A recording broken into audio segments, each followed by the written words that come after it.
운동선수들은 격렬한 경기를 치르고 난 이후에는 반드시 일정 기간 동안 회복의 시간을 갖게 됩니다. 왜냐하면 운동선수들 가운데 아무리 뛰어난 프로 선수라 할지라도 인간은 결코 기계가 아니기 때문입니다. 이처럼 우리 교회도 지금까지 창립 이후의 10년을 쉼없이 달려온 것 같습니다. 그 가운데 많은 일들도 있었습니다. 우리 성도들도 호치민에서 살아가며 여러 가지 많은 일들을 겪어왔습니다.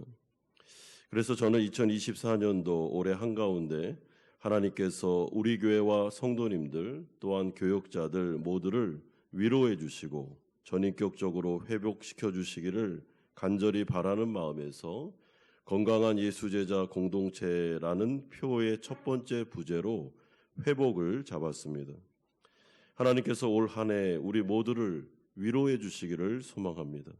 그로 인해서 성령을 통해 또한 우리가 회복되기를 원하고 사랑의 공동체를 통해서 우리가 서로를 붙잡아주며 격려받기를 원합니다.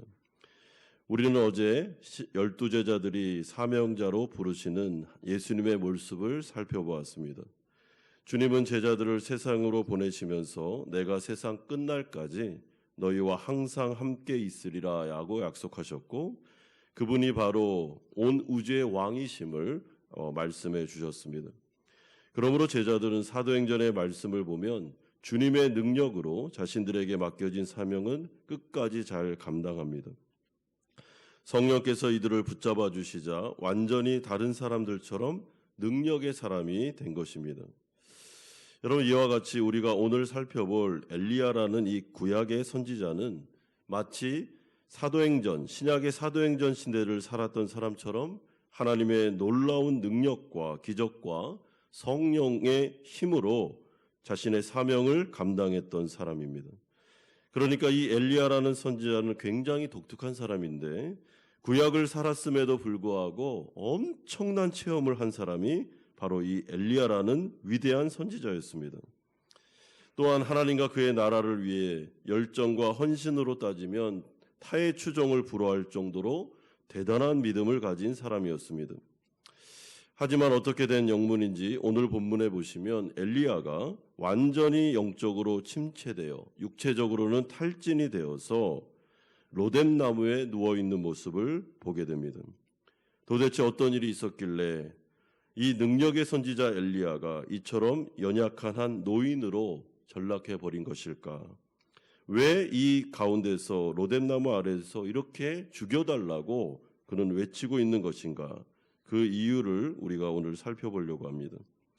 첫 번째로 인간의 절망스러운 모습이 1절에서 2절에 나타나고 있습니다. 오늘 본문의 배경을 보시면 아합을 비롯한 이스라엘 백성들이 갈멜산에서 여호와의 불을 경험하고 바알과 아세라 선지자 850명이 처형당하는 것을 다 목격한 이후에도 이들이 회개하지 않고 우상 숭배로 계속 나아가는 모습을 보게 됩니다. 1절에 보면 아합은 지금까지 갈멜산에서 일어난 일을 다 자신의 아내 이세벨에게 말했습니다. 여러분, 이것은 아합이 궁으로 돌아오자마자 이세벨이 잘 이해할 수 있도록 갈멜산에서 일어난 엄청난 성령의 역사와 또한 바알과 아세라 선지자 850명이 처형당한 이 모든 사건에 대해서 아주 자세하게 자신의 부인에게 보고했다는 것을 보게 됩니다. 여러분, 마치 이세벨이 왕이나 되는 것처럼 북이스라엘의 왕이 자신의 아내에게 이 사람이 훨씬 더 권력을 가진 사람들처럼 아내에게 시시콜콜 다 보고를 하고 있습니다. 그러자 이세벨이 어떻게 반응합니까? 방금 전까지 갈멜산에서 어떤 일이 벌어졌는지를 분명히 다 들었음에도 불구하고 회개하기는커녕 엘리야를 죽이겠다고 난리를 치고 있습니다. 2절에 이세벨이 사신을 엘리야에게 보내어 이르되 내가 내일 이맘때에는 반드시 네 생명을 저 사람들 중 한 사람의 생명과 같게 하리라. 그렇게 하지 아니하면 신들이 내게 벌 위에 벌을 내림이 마땅하니라 한지라. 여러분, 이것은 그냥 죽이겠다고 겁을 주는 정도가 아닙니다. 실제로 맹세까지 해가면서 반드시 엘리야를 잡아 죽이겠다는 이세벨의 강력한 의지의 표현입니다. 따라서 우리는 이러한 아합과 이세벨의 모습을 보면서 인간의 죄, 우상숭배의 죄가 얼마나 강한지, 또한 얼마나 절망적인 수준인지를 확인하게 됩니다. 인간의 죄는 하늘에서 불이 떨어져도, 하나님의 은혜로 큰 비가 내려 경제가 회복돼도, 엘리야를 통하여 기적을 체험했음에도 불구하고 이들은 회개하지 않는 자리로 나아가는 모습을 보면서 죄의 뿌리가 이토록 강하구나라는 것을 확인할 수 있습니다. 따라서 인간이 자신의 죄를 깨달아 회개하려면 반드시 성령의 은혜와 역사를 통해서 그 마음속에 있는 쓴뿌리가 제거되고 하나님을 향한 반항하는 마음이 변화되면서 인간의 힘으로는 불가능하며 오직 예수 그리스도의 십자가 앞에 나아가 무릎 꿇는 그런 겸손한 영이 회복되어야 된다라는 것을 확인할 수 있습니다. 그러므로 오늘 크게 두 번째로 이 가운데 엘리야가 영적인 침체와 탈진에 빠지는 모습이 3절에서 4절에 나타나고 있습니다. 여러분, 엘리야는 아합을 비롯한 이세벨과 이스라엘 백성들의 완고한 모습을 보면서 마음이 너무나도 힘들어지면서 영적 침체와 탈진에 빠지고 있습니다. 3절에 그가 이 형편을 보고 일어나 자기의 생명을 위해 도망하여 유다에 속한 브엘세바에 이르러 자기의 사환을 그곳에 머물게 하고, 여기서 브엘세바는 엘리야가 있었던 이스라엘에서 약 142km 떨어진 아주 먼 곳입니다. 그러니까 엘리야는 지금 이세벨이 너무나도 두려워서 될 수 있는 한 가장 먼 곳으로 도망을 가고 있습니다. 여러분, 방금 전까지만 해도 갈멜산에서 아합을 비롯한 바알과 아세라 선지자 850명과 영적인 싸움을 벌였던 위대한 용사였던 엘리야, 그 강하고 담대한 믿음의 선지자가 지금 이세벨이 무서워서 도망가고 있는데 이 사람은 왜 이러고 있는 걸까요? 왜 이렇게까지 두려움에 사로잡혀 마음이 무너지고 있는 것이겠습니까? 여러분, 엘리야는 홀로 광야로 들어가 한 로뎀나무 아래 앉아서 하나님께 하소연을 합니다. 4절에 자기 자신은 광야로 들어가 하룻길쯤 가서 한 로뎀나무 아래 앉아서 자기가 죽기를 원하여 이르되 여호와여 넉넉하오니 지금 내 생명을 거두시옵소서. 나는 내 조상들보다 낫지 못하나이다. 여러분, 여기서 넉넉하다라는 말은 충분하다라는 뜻입니다. 그러니까 쉽게 말하면 하나님 이제 충분합니다. 저는 정말로 할 만큼 다 했습니다. 최선을 다했습니다. 하나님의 나라를 위해서, 북이스라엘의 회복을 위해서, 이들의 회개를 위해서 바알과 아세라 선지자들과 정말 힘겹게 싸움을 다 싸웠습니다. 하지만 아합과 이세벨을 비롯한 이스라엘 백성들은 회개할 마음이 조금도 없습니다. 최선을 다했는데 제가 생각한 결과가 일어나지 않았습니다. 이제 충분합니다. 저는 선지자 노릇을 그만하고 싶습니다. 이제 저를 차라리 죽여주십시오. 여기서 생을 마감하는 게 좋겠습니다. 라고 말하고 있습니다. 여러분, 엘리야가 자꾸만 자신을 죽여달라라고 하는데 그는 정말로 살고 싶지 않았던 것 같습니다. 이 정도로 마음이 무너지고 침체 가운데로 들어간 것입니다. 여러분, 엘리야는 지금 완전히 영적으로나 육적으로 침체되어 탈진되어 낙심과 분노와 좌절과 두려움과 걱정과 근심으로 가득 차 있습니다.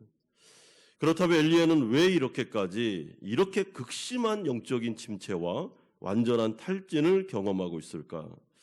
여러분, 적어도 저는 오늘 본문을 통해서 4가지의 이유가 있었다고 생각합니다. 첫 번째는 엘리야는 정말로 최선을 다하여 열정적으로 하나님의 나라를 위하여 헌신했던 사람이기 때문입니다. 즉, 하나님의 나라를 위해 모든 것을 다 걸고 헌신하지 않은 사람들은 이러한 영적인 침체나 탈진도 오지 않습니다. 진짜 모든 걸 다 부었습니다. 완전히 그냥 모든 것들을 헌신하면서 나아갔습니다. 그렇기 때문에 이런 탈진도 오는 것입니다. 두 번째는 그럼에도 불구하고 갈멜산 전투 이후에 엘리야가 기대했던 결과가 나타나지 않았기 때문입니다. 엘리야는 아합과 이세벨을 비롯한 북이스라엘 백성들 전체가 진정으로 회개하여 큰 부흥이 일어날 거라고 그는 기대했습니다. 엄청난 비가 쏟아지면서 성령의 역사뿐만 아니라 그리고 경제도 회복되는 모습을 보면서 이제는 북이스라엘이 정신을 차리고 하나님께로 나오겠구나라는 기대가 있었는데 그 기대가 수포로 돌아가자 그런 너무나도 어려운 문제 가운데 빠지게 된 것입니다. 여러분, 우리가 하나님을 의지해서 기대하는 바를 가지고 열심히 기도하고 최선을 다해 신앙생활 했는데 우리의 기대와는 달리 현실의 문제가 해결되지 않거나 내가 생각했던 다른 방향으로 문제가 전개되어 나갈 때 아니면 더 악화되어 갈 때 여러분, 우리는 이 엘리야처럼 큰 좌절감에 빠질 수 있는 것입니다. 목회자나 성도들이 자신이 맡은 일을 정말로 열심히 했는데 교회나 가정이나 사업 중이나 직장에서 기대와는 정반대의 결과가 나타날 때 우리는 하나님에 대하여 서운한 마음이 드는 것이죠. 세 번째는 실제로 엘리야는 갈멜산 전투로 인하여 육체적으로도 많이 피곤하여 지쳤던 것 같습니다. 따라서 모든 인간은 누구나 다 연약한 육신과 감정을 가지고 있기 때문에 조금만 무리하게 몸을 쓰거나 감정 노동을 하면 지칠 수밖에 없습니다. 많은 공격을 받고 상처를 받고 말을 통해서 감정이 상하면 지치는 건 당연한 것입니다. 그리고 네 번째로 아마 사탄이 이 틈을 타서 엘리야를 영적으로 공격한 것 같습니다. 그러므로 침체된 엘리야의 고백을 잘 들어보시면 충분히 이해는 가는데 좀 지나친 면이 많이 있습니다. 왜냐하면 죽여달라고 하지를 않나, 선지자의 사명을 그만두겠다고 하지를 않나, 여러분 꼭 이렇게까지 모든 것을 내려놓겠다라고 말할 이유는 없지 않겠습니까? 하나님 앞에 나와서 이 문제를 두고 말씀을 드리고 힘듭니다. 저를 도와주십시오. 힘을 주십시오. 이렇게 나아가는 게 맞는데 아직도 사명이 남아있음에도 불구하고 죽여달라, 끝내다, 나는 이제 안 하겠다, 난 이제 못하겠다라고 말하는 걸 볼 때 분명히 이것은 사탄이 그 틈을 타고 들어왔음을, 하나님의 나라에 대한 공격이 들어오고 있음을 우리는 확인할 수 있습니다.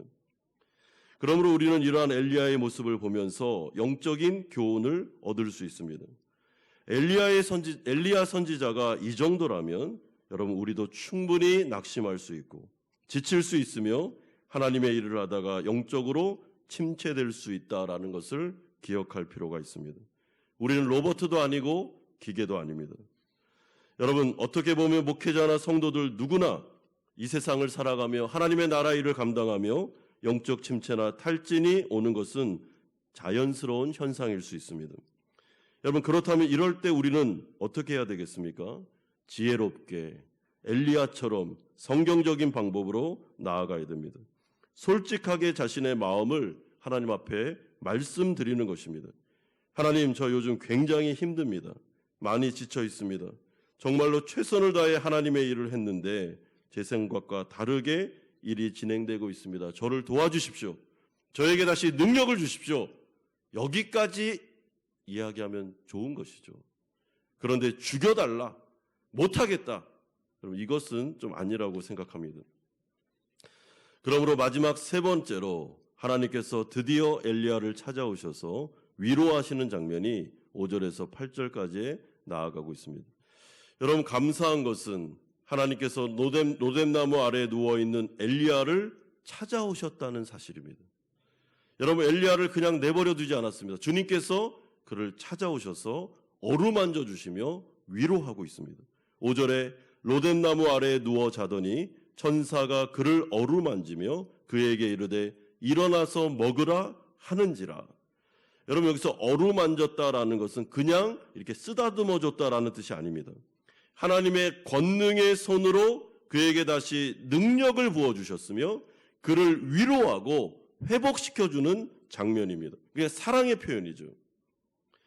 여러분, 그러면서 하나님은 엘리야의 육신적인 피로와 탈진까지 회복시켜주고 계십니다. 여러분, 이것을 우리가 신약의 버전으로 만약에 생각한다면 이 어려움 가운데 있는 탈진하여 영적 침체에 빠져있는 자신의 종에게 하나님께서 성령으로 찾아오셔서 그에게 위로의 말씀을 주시고 성령으로 그의 마음을 만져주시면서 마음속에 있는 상처와 아픔과 분노와 괴로움에 대해서 또한 이 혼란 속에 있는 그 모든 문제에 대해서 하나님께서 말씀으로 먼저 위로해 주시고 성령으로 그를 만져주시고 또한 이 하나님의 공동체에 있는 사랑하는 성도들을 통해서 그를 위로해 주는 장면, 이것이 바로 오늘 본문에 나타나는 엘리야의 위로와 회복의 역사였다라고 저는 생각합니다. 또한 육신적인 필요를 채워주기 위해서 숯불에 구운 떡과 물을 친히 주심으로 먹여주셨다. 여러분, 이것은 기적의 사건이죠. 어떻게 이 광야 사막 가운데 어떻게 이런 물과 떡이 나올 수 있겠습니까? 하나님의 기적으로 이 사람의 필요를 채워주신 것입니다. 그러므로 하나님께서는 영적으로만 탈진 가운데, 침체 가운데 있는 성도들을 위로하고 붙잡아주는 정도가 아니고 육신의 필요까지도 채워주심으로 회복을 선포하시는데, 우리가 인생을 살아가면서 진짜 어려운 문제를 만났을 때 때로는 하나님이 말씀도 주시고 그 문제를 기적적으로 해결해 주심으로 하나님이 우리를 위로하고 회복해 주실 때가 있다는 것입니다. 여러분, 그러자 6절에 보면 엘리야가 이 떡과 물을 마신 다음에 또다시 잠이 듭니다. 이것은 온전한 회복은 아직 이루어지지 않았다라는 것을 의미하는 것입니다. 그러자 하나님이 반복적으로 엘리야를 찾아오십니다. 7절에 여호와의 천사가 또다시 와서 어루만지며 이르되 일어나 먹으라, 내가 갈 길을 다 가지 못할까 하노라 하는지라. 7절에서 중요한 말이 또다시 찾아와서 어루만지되. 여러분, 한 번 위로하시고 한 번 회복시켜 주시고 끝나는 게 아니고 완전히 기력을 회복할 때까지, 완전한 영적 침체에서 벗어날 때까지 끊임없이 주님께서 엘리야를 찾아오십니다. 하나님께서 돕는 사람을 또 보냅니다. 위로할 사람을 또 보냅니다. 성령을 또 보냅니다. 예배 가운데, 설교 가운데 나를 위로하는 말씀이 또 임합니다. 나에게 하시는 하나님의 말씀이 계속해서 반복적으로 나타나기 시작합니다. 왜냐하면 완전하게 회복을 시켜줘야 되니까. 여러분, 하나님께서는 위로하고 회복하실 때 한두 번 하다가 이 정도면 됐지라고 말하지 않습니다.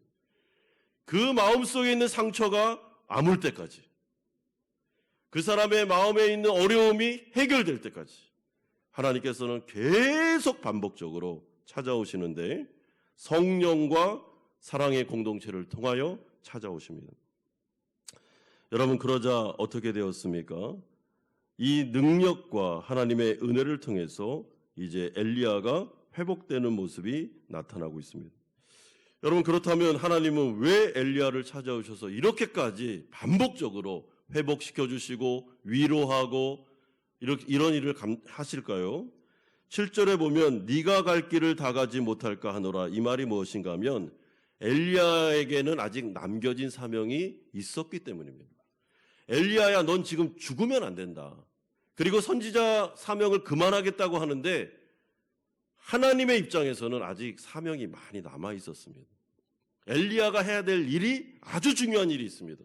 그게 뭐냐면 엘리사라는 후계자를 세워놓고 그는 하나님께로 가야 됩니다. 그래서 이 일을 감당하기 위해서 엘리야가 지금 죽거나 아니면 사명을 그만하면서는 안 되는 것입니다. 그래서 하나님이 끝까지 엘리야를 붙잡아 주면서 하나님의 나라를 위해서 이 위대한 선지자를 데리고 자신의 일을 감당하게 하십니다. 여러분, 그러자 엘리야가 어떻게 되었습니까? 8절에 보십시오. 이에 일어나 먹고 마시고 그 음식물의 힘을 의지하여 40주 40야를 가서 하나님의 산에 호렙에 이르렀다라고 말합니다. 40일 동안 걸어 무려 350km나 떨어진 하나님의 산 호렙에 이르렀다라는 말은 이 사람이 완전히 영적으로 육적으로 회복되어 성령에 사로잡혀서 밤낮 쉬지 않고 뛰어갈 정도로 완전한 회복이 나타났음을 알려주고 있습니다. 그래서 엘리야는 하나님의 은혜와 돌보심과 위로와 능력을 다시 부여받아 끝까지 하나님의 나라의 일을 감당하고 엘리사를 후계자로 세우고 하나님께로 가게 되는 일이 이 구약에 보면 나오고 있습니다. 여러분, 이런 점에서 저는 하나님께서 자신의 나라를 위하여 얼마나 열심히 일하시는지를 보게 됩니다. 우리에게 사명을 주신 분은 하나님이십니다. 우리에게 능력을 주시는 분도 하나님이십니다. 여러분, 내가 정말 능력이 많고 내가 일을 잘해서 나에게 사명을 맡긴 게 아닙니다. 하나님께서 사명을 맡겼다면 여러분 능력도 주십니다. 근데 탈진해서 영적 침체에 빠져서 완전히 힘들어할 때는 또 찾아와서 위로해 주시고 닦아주시고 회복시켜 주셔서 그 길을 또 갈 수 있도록 은혜를 주십니다. 그래서 우리가 이 사역을 감당할 수 있는 것입니다. 우리는 기계도 아니고 로봇도 아닙니다. 우리는 엘리야처럼 쓰러질 때도 있고 탈진할 때도 있고 감정이 상할 때도 있고 힘들 때도 많습니다. 영적 침체가 올 때도 있습니다. 여러분 저도 그렇습니다. 여러분 어떻게 우리가 기계입니까? 감정 노동을 하다 보면 힘들고 어렵고 너무나도 탈진이 오고 침체가 올 때가 왜 없겠습니까? 그런데 하나님은 이 모든 사역의 주권자 되시고 주인 되시기 때문에 그런 자신의 종이 쓰러지지 않도록 찾아오시고 위로하시고 먹이시고 입히시고 문제를 해결해 주심으로 말미암아 회복을 반드시 이루어 주시고 하나님의 나라를 위하여 일하게 하십니다. 그러므로 우리가 의지할 분은 하나님밖에는 없습니다. 2024년도를 들어서 우리 교회는 이제 10주년을 맞이하고 있습니다. 쉼없이 우리가 달려왔습니다. 성도님들도 교회적으로 개인적으로 정말 많은 일들을 겪으셨습니다. 교회 예배당의 어려운 문제로 코로나의 재난까지도 다 견디며 우리는 여기까지 왔습니다. 하나님께서 올 한 해 동안에 우리 사랑하는 성도들과 교회를 충분히 위로해 주시리라 믿습니다. 성령을 통해서 말씀을 통해서 우리의 상한 감정과 우리의 그 어려운 탈진한 이 육체까지도 하나님께서 회복시켜 주시고 위로해 주심으로 말미암아 우리가 다시 이 길을 걸어갈 수 있도록 하나님께서 올 한 해 그런 은혜를 주시리라 믿습니다. 사랑하는 성도 여러분, 위로자 되신 주님이 계십니다. 우리를 알고 계십니다. 우리의 어려움을 알고 계십니다. 그분에게 나아가십시오. 그리고 엘리야처럼 고백하십시오. 솔직하게. 그리고 하나님의 도우심을 구하시기를 부탁드립니다. 하나님께서 반드시 우리를 찾아오셔서 몇 번씩이라도 찾아오셔서 위로하고 회복시키고 힘을 주심으로 다시 우리의 길을 걸어갈 수 있도록 해주실 줄을 믿습니다. 이 말씀을 통하여 위로받으시고 하나님 앞에 기도함으로 회복되시는 성도님들 되시기를 주 예수 그리스도의 이름으로 축원드립니다.